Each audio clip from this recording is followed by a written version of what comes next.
Well, to be honest, at one point I wanted to kill Diddy. You see, there's a lot of things you people don't know about. People think, oh, it's because he fucked your baby mama. No, bitch, it's because he tried to fuck my career up completely. So now fuck him. People don't know what's going on behind the scenes. It's a high competitive game with a lot of rivals willing to do whatever it takes to win you over. So you gotta expect the wildest, most trespassing, fuck you behavior.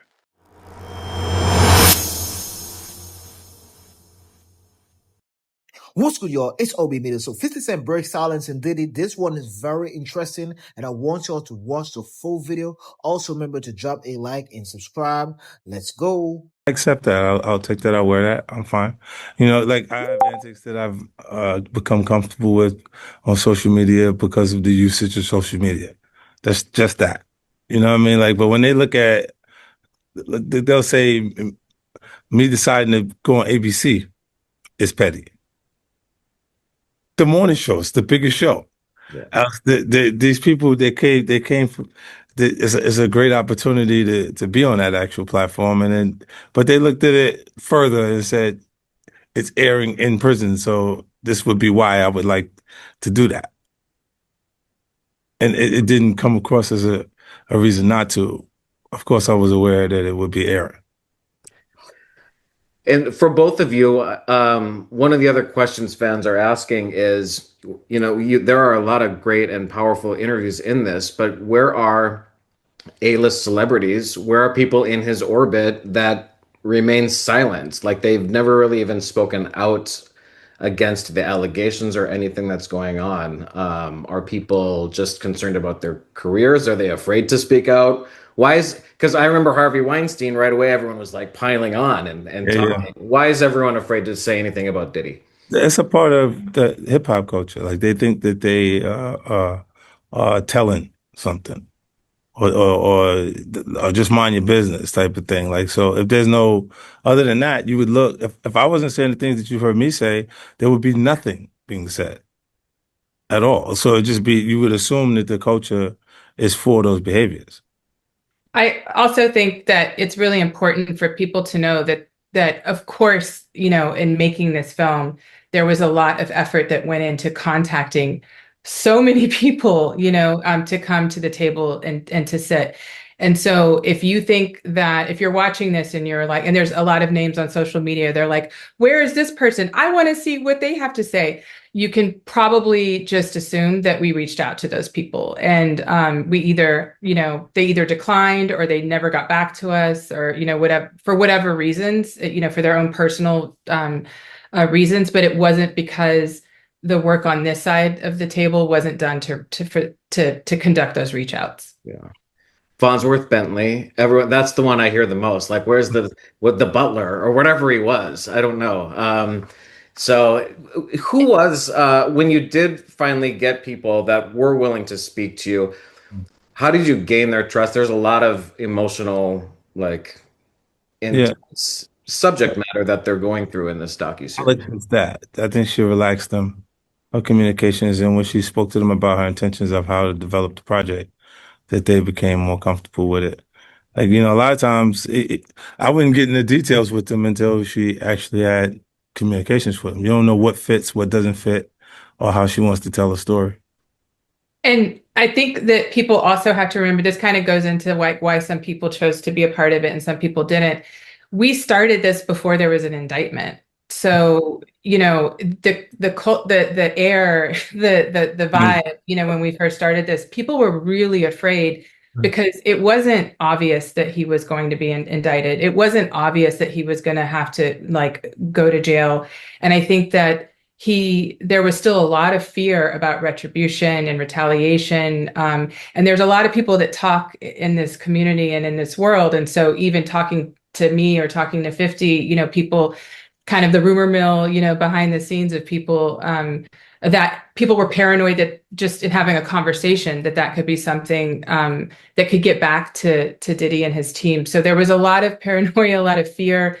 And I think that that's a big part of why a lot of people didn't participate.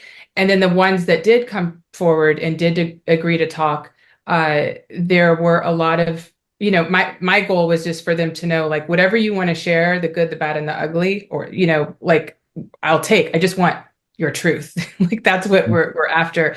And I, as a documentarian, you can only craft a story based on, you know, the facts that you get coupled with the interviews and the information, you know, that's being given to you, and vetting that. Hold up. So things are about to get really interesting, man, because right now you're going to hear behind the scene of how things really go about Diddy and 50 Cent Netflix documentary. This one going to be crazy, man. So remember once again to drop a like and also watch the full video. And please remember to subscribe, man. Much love. Let's go. Let's go. How difficult is it to vet stories that come forward? I mean, did you speak to people that you didn't end up using in the docu-series? We had a lot of conversations. There were a lot of, you know, conversations with people that were very much behind the scenes that are not, you know, on camera. There's a lot that's like not in the series, you know, that we talked about with the people that actually did participate. I mean, there's a lot of conversations, a lot of phone calls, a lot of and even with 50, you know, I mean, he can speak to that, but it was just endless because there was so much incoming going on. And at the end of the day, you know, we only have 4 hours. And I think that a lot of people feel like they want, besides seeing more people, they want more, you know, parts of the story that have been out there. But there's only so much TRT that we have to put the story together. Yeah, but Alex, now Netflix may feel different considering the numbers. Yeah, there might be 4 new parts. Do you have that in your bandwidth? I no comment right now. I'm just trying to rest. You know, 2 of the people making a lot of waves are the jurors that speak out. I give them credit for coming forward, but they are not being well received in social media. So, what were they thinking, saying yes, and what was it like for you to get that insight? Because I mean, that's what people really wanted to know. So I do give them a lot of credit for sharing their side of the story. I think that, you know, it is important for people to realize that they do make very valid points. You know, first of all, I think that all of the jurors obviously stood behind what the decision was. And, you know, I would be curious to know, like, after seeing this whole series, you know, what their opinion is. But I know that there are people out there that the interviews are not sitting so well with, but, you know, our job was just to kind of present some of the questions, or to get people to talk about how the legal system works, how it works when we have matters of sexual assault, and how complicated it is. And I think that one very interesting comment that Juror 160 made was that she felt that he could be violent, but that wasn't one of the charges. And I think that, you know, it's for a lot of people, that's something that's hard to hear, you know, but on a technicality, she is correct that those charges were not brought forward, you know, against Sean Combs. You know, where it gets into coercion, like, that is that's where it gets very nebulous. And I think all that we were trying to do was to present, like, this is our legal system at play, and this is how it worked out, you know. There's also a significant part of the docuseries that gets into just hip hop culture and Tupac and Biggie and everything that surrounded their death. You know, why was that important for you to have in the series 50? And what do you remember about that time? And I mean, you were embedded in hip hop culture. So what was your opinion of that at that time? And were people sort of quietly saying things in the music industry that wasn't getting out? Absolutely. Like I have a record. I rapped about that in 2006. You know, like there's a difference like between what they'll say to each other than what they would say in a docuseries. At this point, it's already common knowledge, like those things. And outside of this story, I mean, this could probably go on for an hour, just this question, but from your perspective of someone who's been through Hollywood and music, I know Hollywood has its own set of problems, but the music industry, and this is just in general, not just about Diddy or hip hop, I don't know one musician who doesn't feel like they've been like royally screwed by the music industry. And Right. just say it's terrible from artists who are barely signed and can't get their album out to Taylor Swift. So what is wrong with the music business? Like, what do you? I know that's a big question, but what's your opinion? I think what was wrong with the music business is gone. It's different. Okay. You don't need, there's no A&R going on. If you think the artist that would have been a writer because he's like 600 pounds and they're saying he's not marketable. If he's still a talented artist, they would have took those songs and let him be a writer for someone they thought had a higher probability of sales.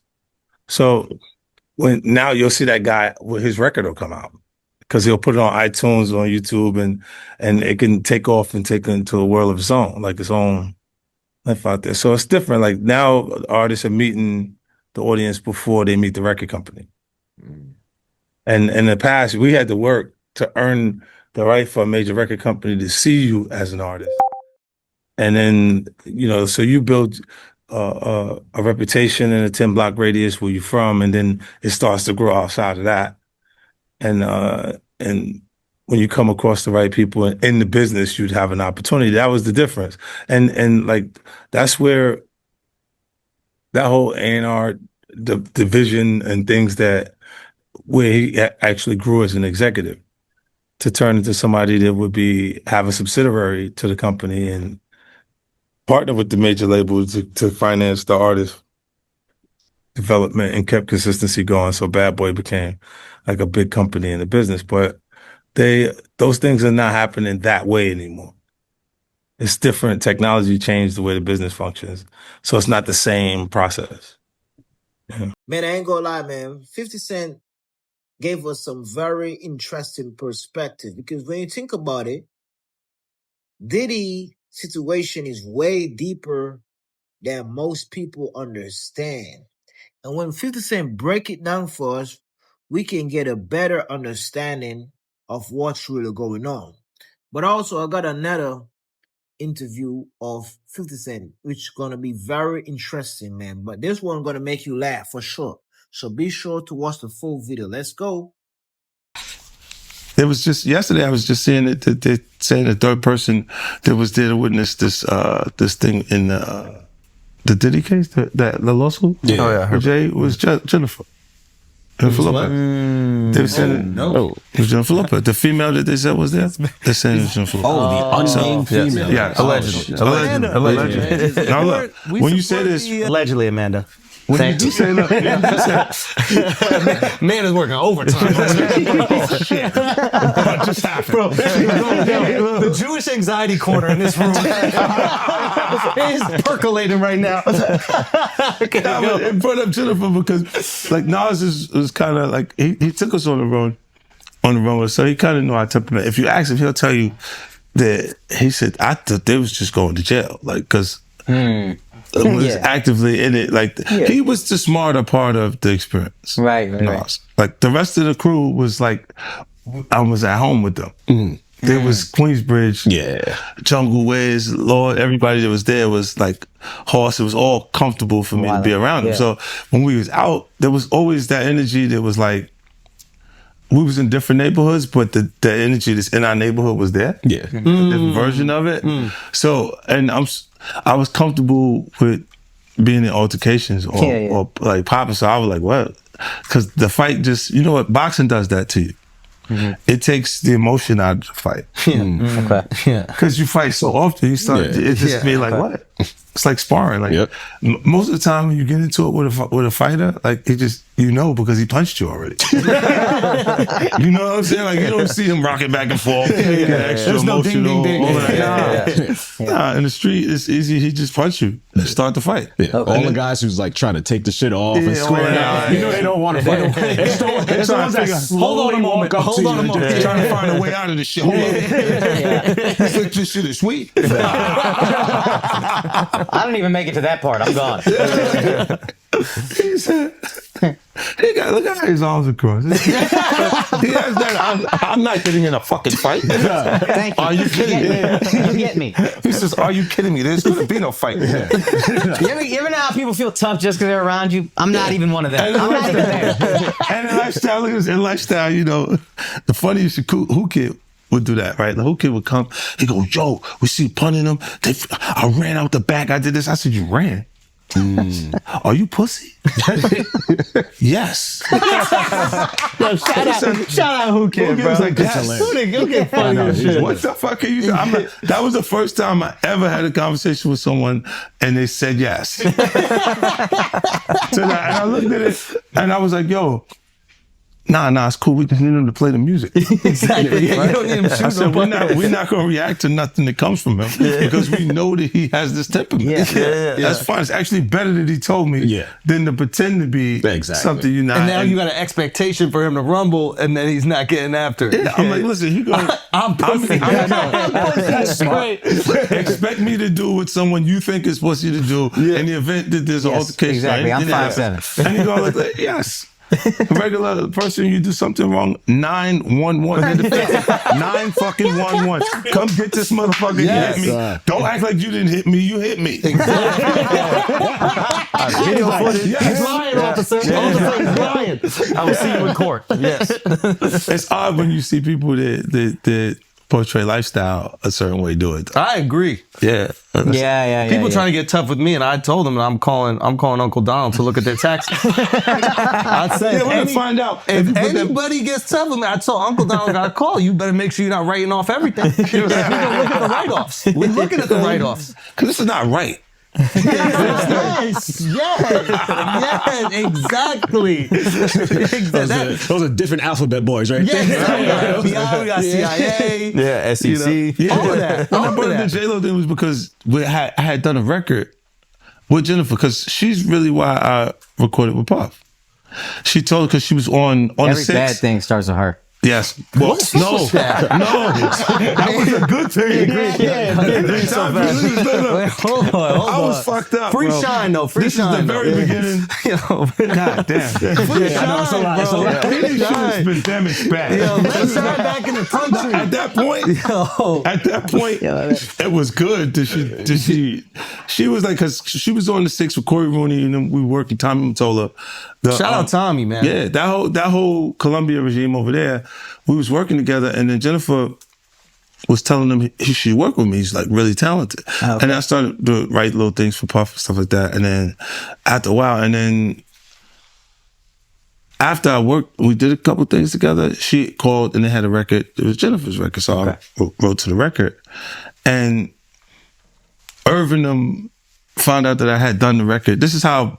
Look, they've done things to block me. I haven't blocked. Mm-hmm. I haven't told the DJ don't play a record or don't.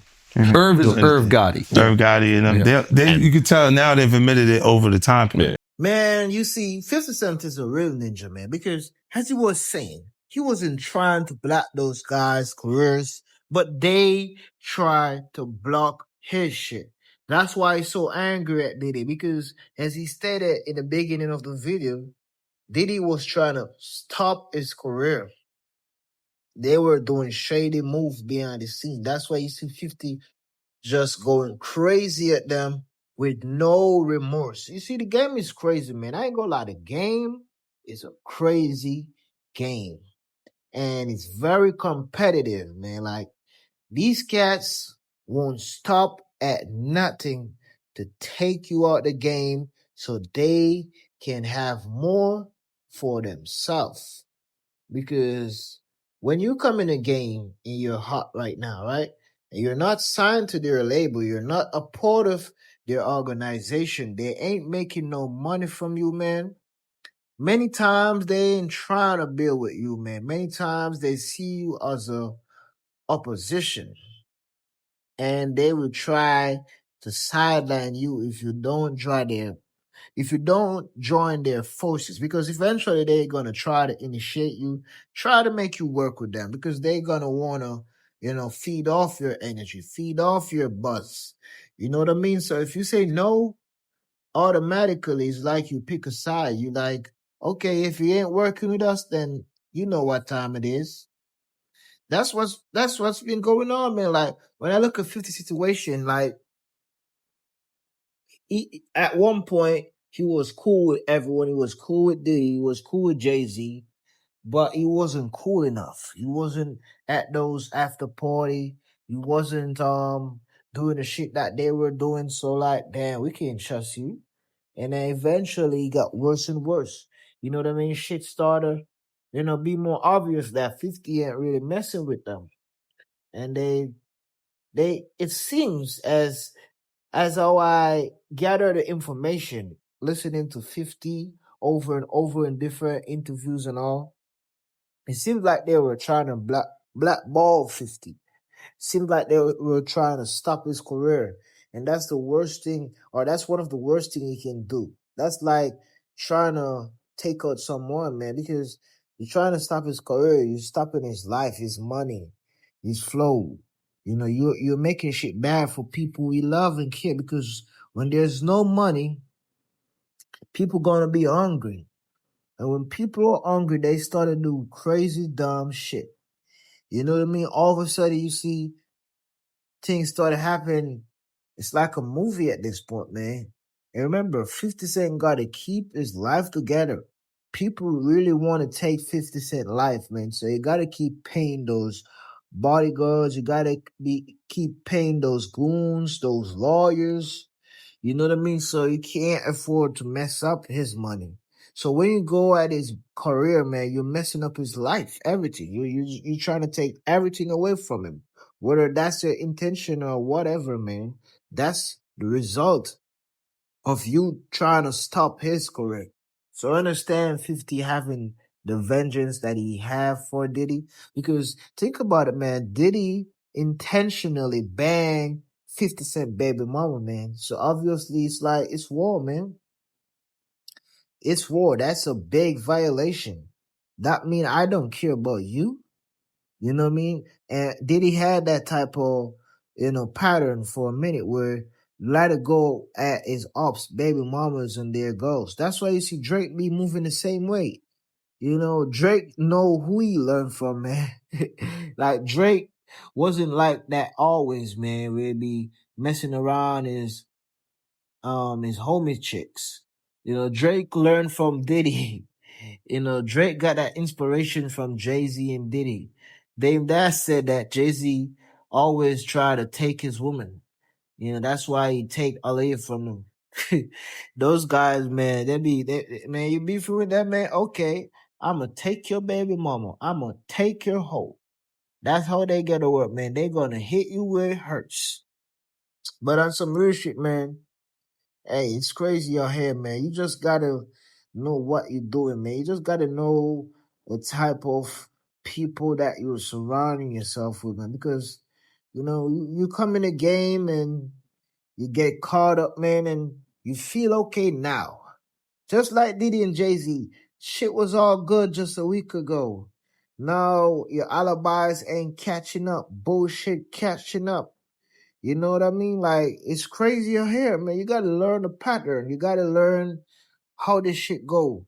You know what I mean? So I hope someone actually changed their life for the better after watching this video. Someone actually can learn that, hey, this shit ain't right, man. We gotta do the right thing. We can't be acting like we're stupid like these guys, man, because eventually gonna come catching up. So thank you for watching, my people. It's Obi Media. Much love. See you all later.